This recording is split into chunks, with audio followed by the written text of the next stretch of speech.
بسم اللہ الرحمن الرحیم۔ بسم اللہ نے زہر کو بے اثر کر دیا۔ سیرت کی کتابوں میں لکھا ہے کہ حضرت خالد بن ولید رضی اللہ تعالیٰ عنہ نے ملک شام میں ایک قلعہ کا محاصرہ کر لیا۔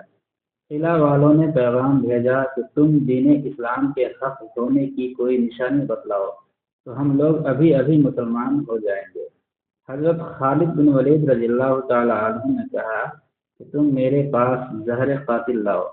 وہ لوگ ایک شیشی بھر کر خطرناک زہر لائے۔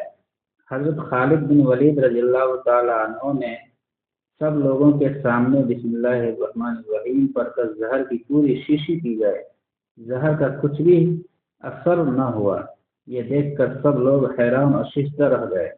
سب کے سب مشرف با اسلام ہو گئے اور قلعہ مسلمانوں کے حوالہ کر دیا۔ بسم اللہ کی بے پایا برکتیں۔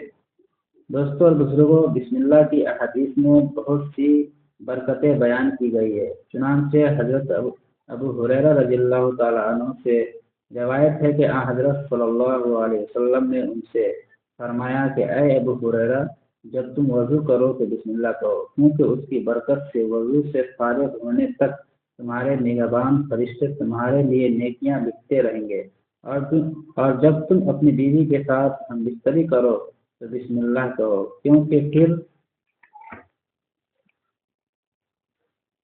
کیونکہ تمہارے نگہبان فرشتے اس وقت تک تمہارے لیے نیکیاں لکھتے رہیں گے جب تک کہ تم ہم بستری کے غسل سے فارغ نہ ہو جاؤ۔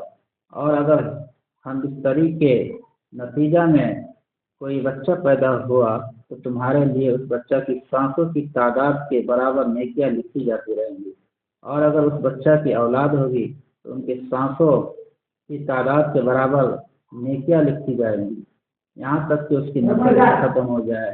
اے ابو ہریرہ، جب تم کسی سواری پر سوار ہو تو بسم اللہ والحمد للہ کہا کرو، کیونکہ پھر جتنے قدم وہ سواری چلے گی ان کی تعداد کے برابر تمہارے لیے نیکیاں لکھی جاتی رہے گی۔ جب تم کسی کشتی اور سفینے میں سوار ہو تو بسم اللہ والحمد للہ کہا کرو، تو اس وقت تمہارے لیے نیکیاں لکھی جاتی رہیں گی جب تک تم اس کشتی سے اتر نہ جاؤ۔